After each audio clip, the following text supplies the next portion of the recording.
the dark of you I stay, beware. You come up into my heart. I'm so weak for you and it's not fair. Into the realm of dark arts, you take me to that lair. You take me back to where it all starts. Yeah, you take me there. It gives me chills, such a thrill. For this feeling I would kill. If it asks, then I will fight. Neptune's Owl. I'm going to make a video talking about synchronicities.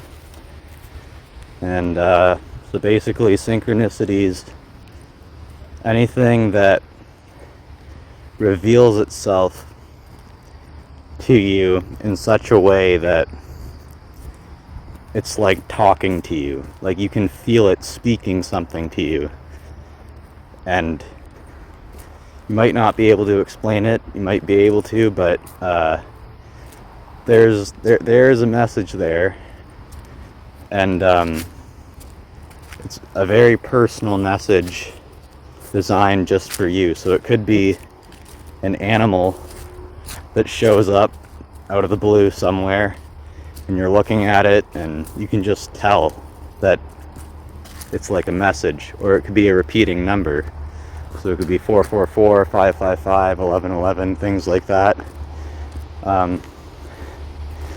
It really doesn't matter how many times it repeats itself to you. Just the fact alone that you see it, you should be able to feel that it has a message for you and that it's saying something to you. And you have to learn to create your own meaning for what these things mean to you, because it's personal. Nobody can tell you. Well, people can maybe help, because I'm going to give my perspective on what some synchronicities mean to me and things like that. And I'm also going to go over like more things like why synchronicities occur and why you even receive these messages. But ultimately you do have to figure out what the message is for yourself. But there is some tools that I can give you to help you do that, to figure out what that is. So first of all, think of the correspondence. So what does that thing that's speaking to you symbolize? Like, what is it? Is it a duck? What are some qualities of a duck, good or bad? And what is the situation and the space that you're in? And how would that duck be related to your situation or the space that you're in? And what would the significance of that be? And where's the relationship? Like, if it's speaking to you, that means that there's a relationship between you and that synchronicity. So find where that relationship is. Like, find yourself within the synchronicity, and there's where you're going to find the message. What is the color? What does that color correspond to? What is the number? It might be a number that's related to a phone number, so it could be referring to a person with that phone number, or it could be like a house address number of a house that you used to live at, or one of your friends does, or something. So it's always going to be pointing towards something. And it doesn't always have to be it's always very significant. It's always, every synchronicity, there's much more to it than you would think. But it doesn't always have to be a person. Like, it can always start simple too. It could be like simply like you see the number 1, so just think of individuality, because 1 is singular, it's just one. But then 2, then there's 2, so that could mean something like division, that could mean something like relationships. But again, you have to take all those different meanings that it can mean and see how it relates to your current situation. Why is it speaking to you? Why do you feel this pull towards it? When you're seeing a lot of synchronicities, and you're having a lot of dreams, if you're seeing synchronicities, you should be having a lot of dreams at night. Because it means that you're on some sort of path, on some sort of mission or some sort of purpose. And when you have like a purpose or a mission or a path, usually you're having dreams, because it's like you're creating the reality to play out for yourself in your waking life in your dreams. And the synchronicities are like little messages that like guide you along your path from like, so it's like you go to sleep, you dream, you create the reality that you want to live out for the next day because you have some sort of goal or mission.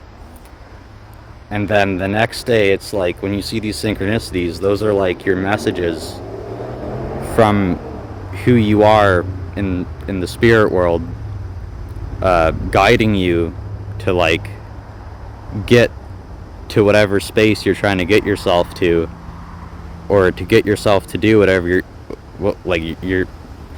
your spiritual self is talking to you, trying to get you to do things, you know. Also, I want to say, the things that you're going through right now, every moment, everything that happens, that's a situation that your higher self or your spiritual self intentionally put you in because it sees it as what's best for you, and that's also its desire.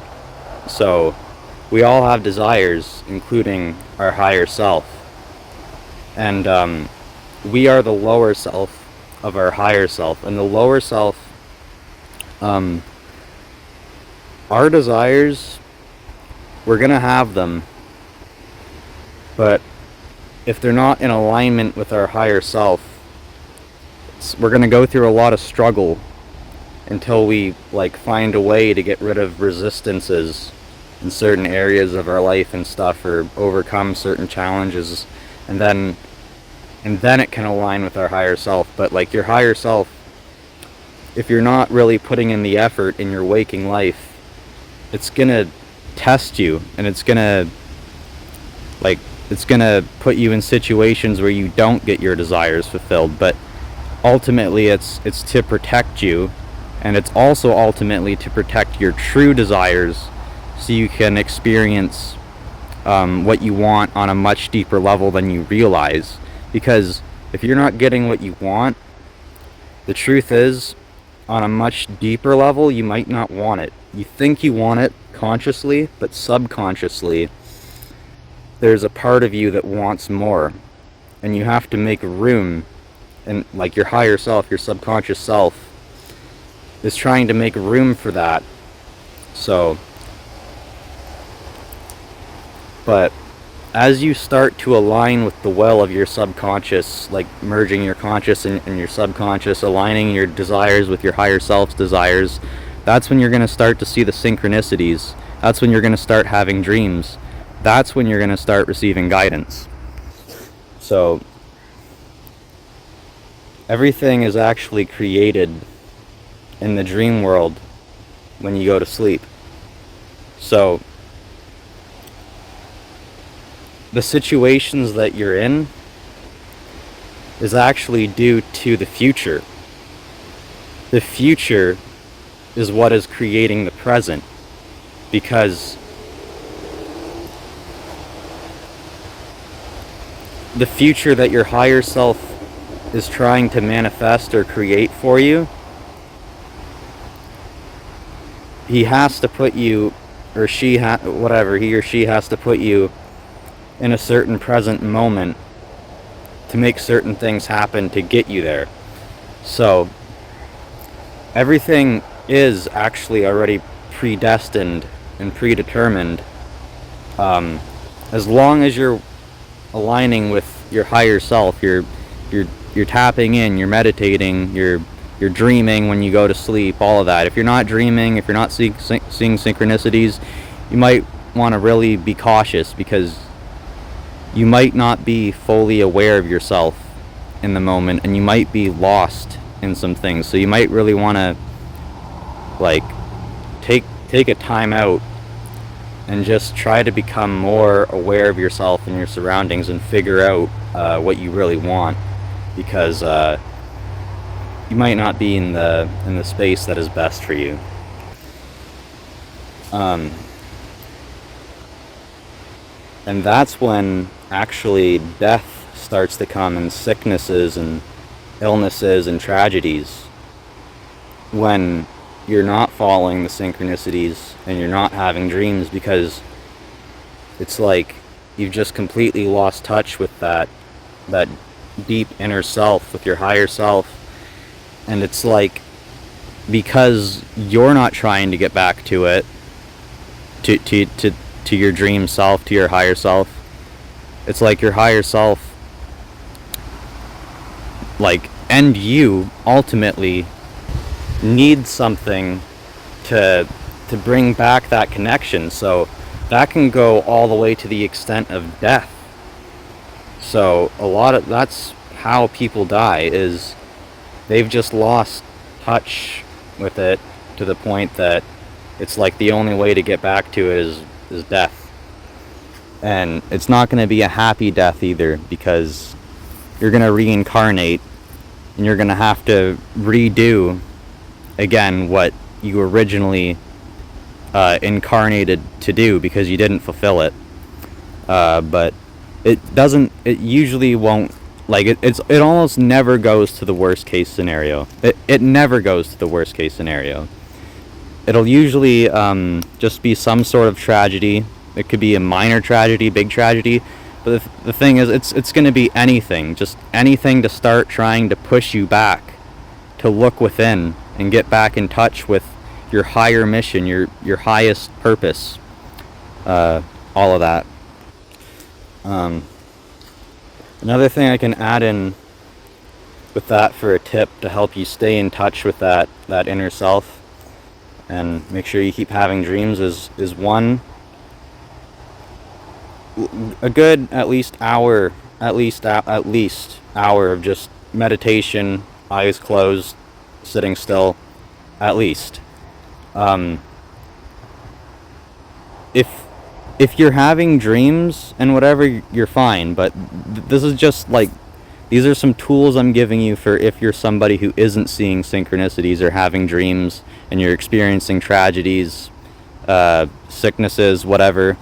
So you can start meditating. If you're still not seeing results, you might want to look at your diet. You can stop drinking fluorinated water, find some clean water, drink distilled water, put shungite in it, whatever. If that still doesn't work, you might want to look at the food you're eating. You might want to take out any junk food. If that still doesn't work, make sure you take out bread.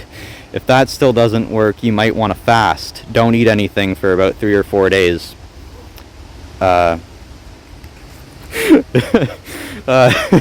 that's not working, you might want to take a break from people in your life, or something like that. If that's not working, you might want to take a look at anything that might be an addiction. You might want to find a way to break out of your addiction. If that's not working, you might want to move. Maybe it's the place that you're living. If that's still not working,